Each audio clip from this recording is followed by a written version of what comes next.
Le matériel open source est génial, non seulement parce que tu peux profiter gratuitement du travail acharné et de l'innovation des autres, je veux dire, comme je le dis toujours, moi tu devrais régulièrement contribuer et soutenir les projets que tu apprécies, mais aussi parce que cela permet une créativité et une collaboration sans limite.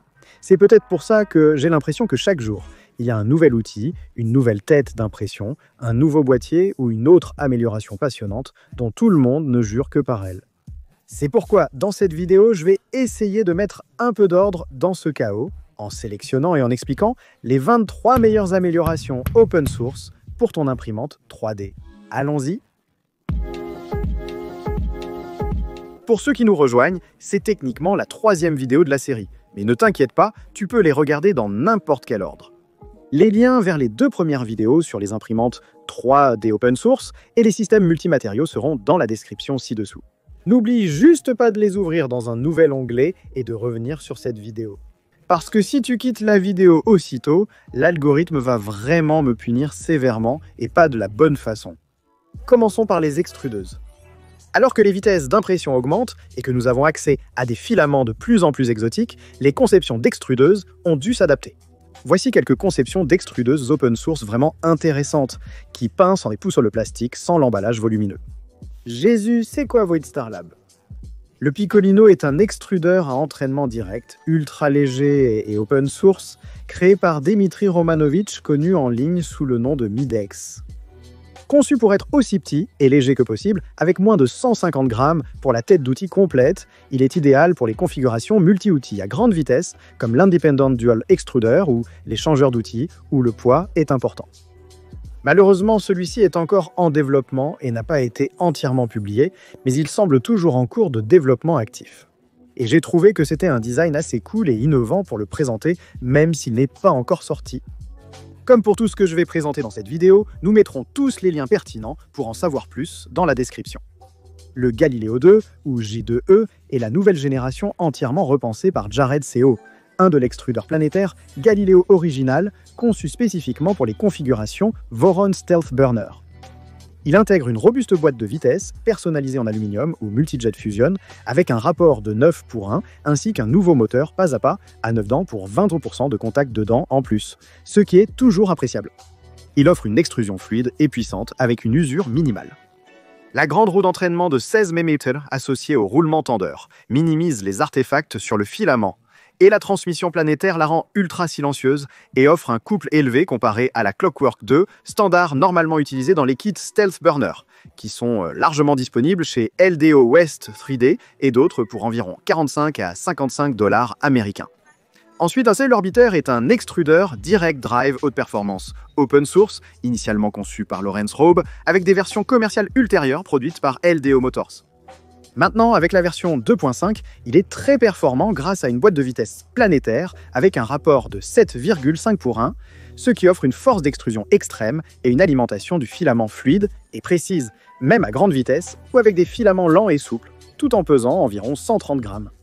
Les caractéristiques comprennent des engrenages d'entraînement court trempés, des guides en acier inoxydable résistant à l'abrasion, des engrenages inversés pour l'équilibre, un faible jeu mécanique et des options comme un capteur de filament avec chargement et déchargement automatique. Les coûts dépendent de la configuration. Un kit do-it-yourself avec des pièces imprimées et votre propre moteur pas à pas est vraiment économique, tandis qu'une unité motorisée complète LDO 5 2.5 peut coûter environ 55 à 62 $ avant d'ajouter des améliorations. Le Sherpa Mini est un extrudeur à entraînement direct à double engrenage open source développé par Apex Engineering et en lin, avec des améliorations et plusieurs versions pour optimiser le couple, le silence et la facilité d'assemblage. Il utilise une conception à double engrenage cranté pour fournir une force d'extrusion importante de manière silencieuse et fluide. Et il pèse environ 136 grammes dans sa version mini. Vous pouvez vous procurer les pièces vous-même ou acheter des kits prêts à l'emploi à partir d'environ 60 $ pour les versions usinées, commande numérique par ordinateur moteur inclus. Vous pouvez le faire chez Physek ou Fabrico. Et ça te dirait un truc inhabituel? Alors jetez un œil au Rainbow Dragon, un extrudeur double filament pour le Voron 0.2 et les imprimantes pour fourmis, mais vous pouvez vraiment l'installer sur n'importe quoi. Il est basé sur la tête d'impression double filament FAD-ES Tachi et utilise 2 moteurs pas à pas pour extruder 2 filaments différents à travers une seule buse. C'est plutôt cool. Ma première imprimante avait une buse de mélange de couleurs en Bowden, mais je n'ai jamais vu d'extrusion directe de 2 filaments dans la tête d'outil comme ça. Comptez une centaine d'euros pour l'ensemble. Tête d'impression, moteur pas à pas, 2 jeux de roues dentés BMG, etc. ça. Soyez prévenus, c'est un projet en cours qui nécessitera beaucoup de bricolage et d'ajustements matériels et logiciels pour fonctionner de manière fiable. Vous devrez également passer votre tête d'outil à une Dragon Burner, ce qui nous amène à notre prochaine section, les têtes d'outils.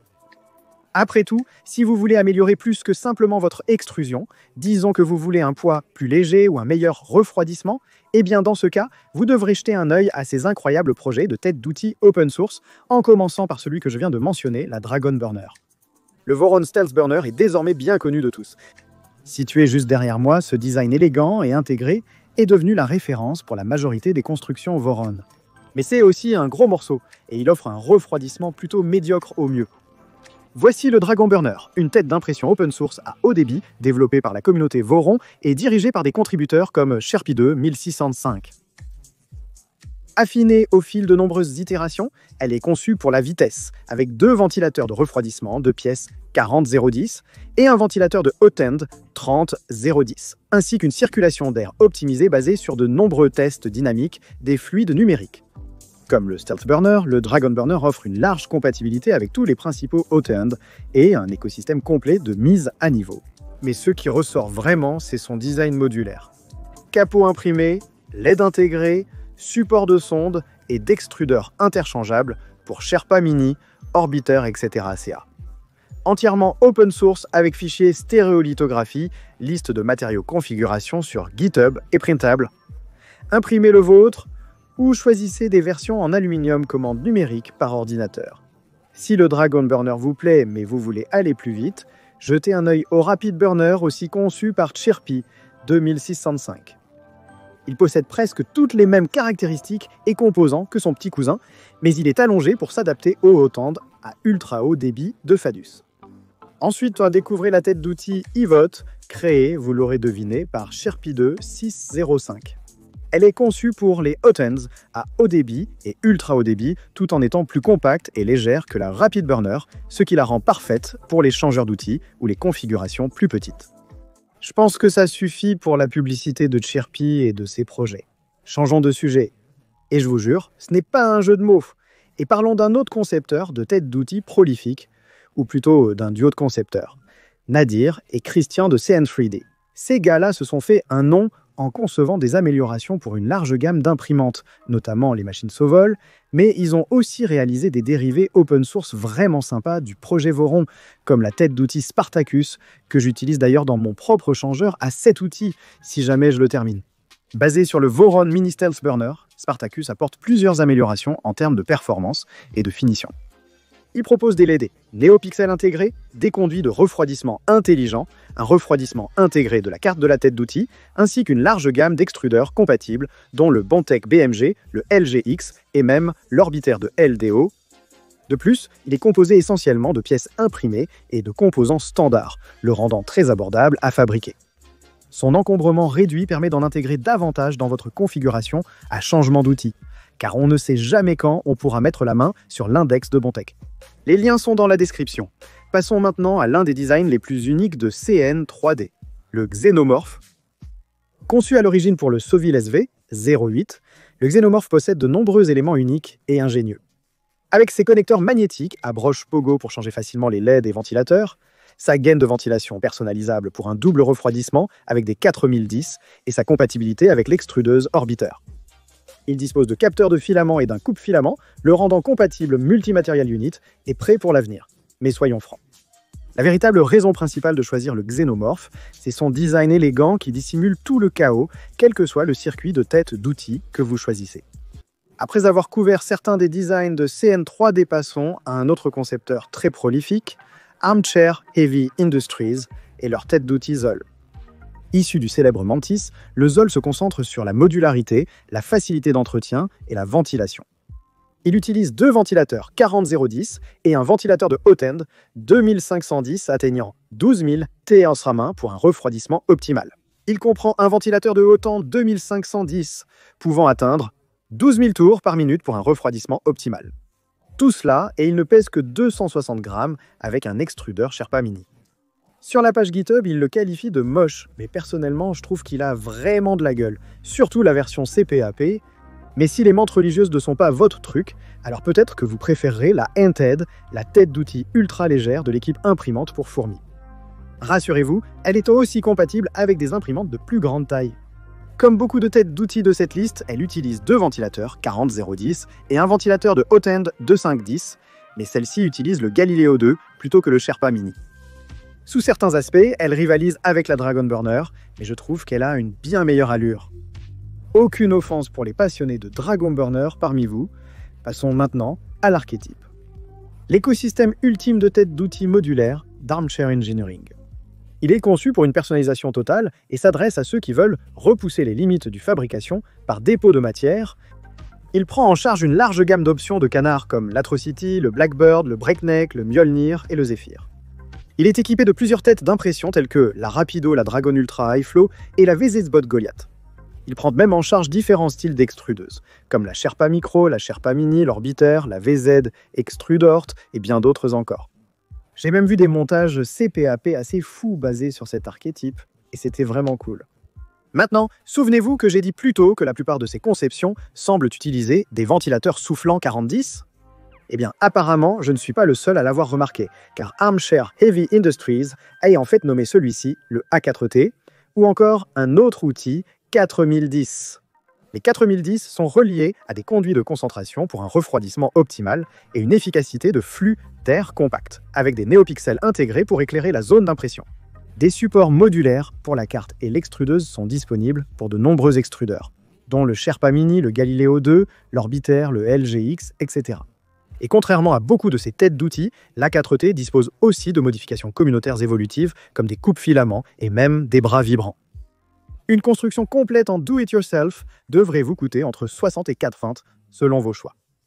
Maintenant, si toutes ces options vous semblent un peu trop compliquées et que vous voulez simplement une tête d'outil et un extrudeur bien conçu, entièrement intégré, garanti et pensé pour fonctionner parfaitement ensemble, ne cherchez pas plus loin que le tout nouveau Jabberwocky. Conçu pour des configurations multimatériaux haute performance, il met l'accent sur des changements de filaments fiables grâce à un coupe-filament intégré. Mais ce n'est pas tout. Bien qu'il s'agisse d'un design open source, il existe des kits disponibles avec une buse Fadu-Conch intégrée, capable d'un débit de 35 mm3 par seconde. Il y a un engrenage composé Bondtech, entraîné par un moteur pas à pas LDO National Electrical Manufacturers Association 14. Et il comprend une carte de tête d'outil LDO Nighthawk 36 USB, et tout cela est conçu pour fonctionner ensemble. Il possède aussi des voyants d'état, des ventilateurs à haute pression statique, un système de décharge de traction pour les câbles, et plus. Celui-ci est disponible assemblé ou non assemblé. Il coûte environ 150 $ tout compris, et il devrait livrer la deuxième série vers juillet 2025. Maintenant, si vous êtes arrivé jusqu'ici dans la vidéo et que vous n'avez toujours pas trouvé la tête d'outil parfaite qui vous plaît, ne vous inquiétez pas. Vous pouvez toujours fabriquer votre propre Heromi Gencept par Mediaman 3D. Le Heromi n'est pas vraiment une tête d'outil. C'est plutôt une plateforme complète pour une personnalisation totale et une compatibilité maximale. On peut un peu le voir comme des Lego pour les têtes d'outils d'imprimante 3D. Il dispose d'une base standard avec des supports interchangeables pour les têtes de chauffantes, extrudeurs, chambre ventilateur, sondes, LED, accéléromètre et guide de câble. Et tout cela est maintenable et évolutif dans le temps. Selon les utilisateurs, son refroidissement des pièces est exceptionnel, dépassant de nombreux systèmes d'origine tout en étant léger. Et contrairement à beaucoup de têtes d'outils dont nous avons déjà parlé, qui sont conçues pour les vorons ou au minimum pour des imprimantes, utilisant des profilés 2020, le Heromin prend en charge plus de 115 imprimantes, 47 têtes chauffantes, 37 extrudeurs et des dizaines d'autres accessoires, avec encore plus de compatibilité à chaque nouvelle version. Honnêtement, je tire mon chapeau à Mediaman 3D. Il appelle peut-être cela le Heromi et il utilise peut-être un logo à la Superman, mais c'est vraiment un effort herculéen qu'il a accompli pour le bien de la communauté. Les liens sont dans la description. Vous imprimez désormais plus rapidement avec un meilleur refroidissement. Améliorons votre caisson d'impression pour une impression plus sûre, à des températures plus élevées et de manière plus pratique. On commence avec ces loquets, à clip imprimable. Bon, c'est peut-être exagéré d'appeler ça un projet open source, mais je devais absolument les partager parce que j'étais tellement agacé et frustré par mes anciens loquets magnétiques. Depuis que j'utilise ceci, la vie est devenue tellement plus pratique. En gros, ces loquets vous permettent de retirer les panneaux de votre Voron dans quelques secondes, mais contrairement aux loquets magnétiques que beaucoup de gens, moi y compris, utilisent, ils ne nécessitent pas de mettre le panneau dans la bonne orientation et ils ne tombent pas non plus quand vous essayez d'imprimer un remplissage gyroade. 2 pouces en l'air pour le Nevermore, une famille de modules de filtres à charbon actif open source, éliminant les fumées de composés organiques volatiles dans les imprimantes fermées. Ça peut devenir un peu confus parce qu'il y a les versions VF4, V5 Duo, VSX, Micro et maintenant même extra large pour s'adapter à tout, du Voron 0 au 2.4 et même à vos constructions personnalisées.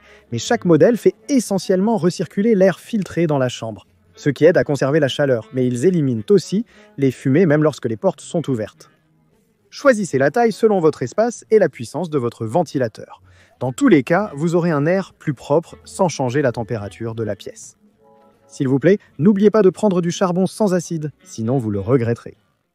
Ensuite, parlons d'une amélioration bien plus controversée et honnêtement dangereuse, le iHeater. Comme son nom l'indique, le iHeater est une solution compacte et abordable pour les imprimantes 3D qui n'ont pas de chambre chauffée active ou dont la connectivité à la carte principale est limitée. Il est particulièrement utile pour les modèles avec des cartes propriétaires où il n'y a pas de port disponible pour un ventilateur, un chauffage ou une thermistance. Heater résout ce problème de manière simple et universelle.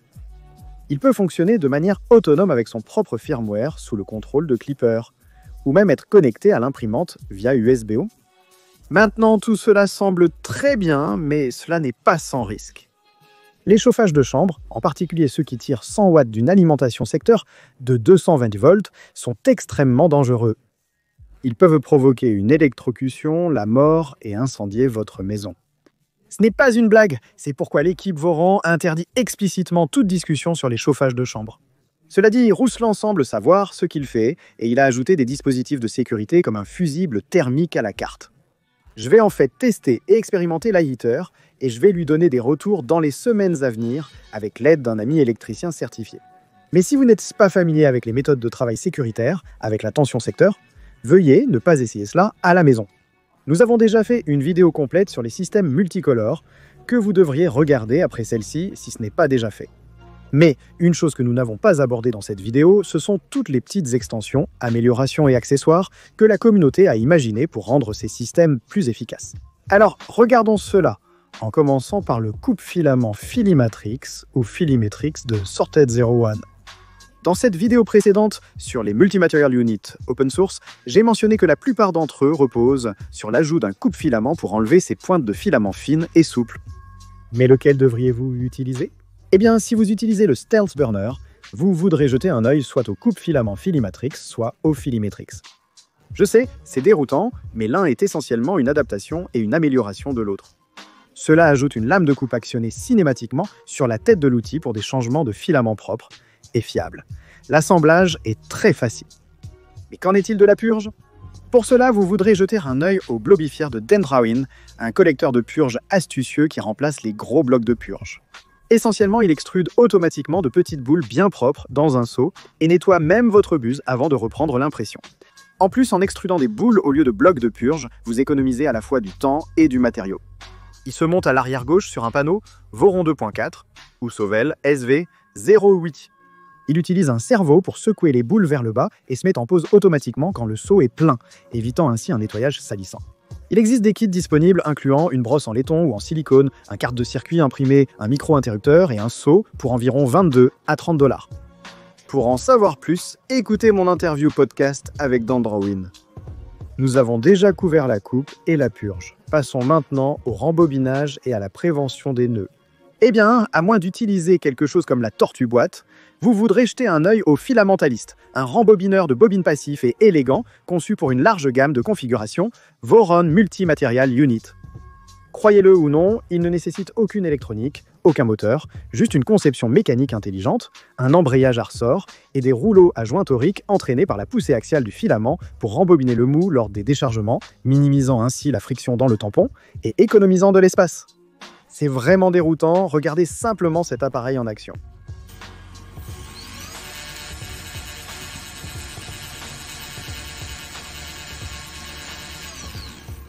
Le projet complet, les fichiers stéréolithographie et les guides d'installation sont sur GitHub, avec des kits disponibles sur AliExpress pour environ 8 $ par bobine, et des modifications utilisateurs pour des choses comme RepRack sont également en cours de déploiement. Très bien, on arrive dans le vif du sujet, les autres améliorations qui ne rentraient dans aucune autre catégorie, mais que je suis sûr que vous remarquerez si je les mentionne. Alors avant de conclure, parlons du Voron TAP.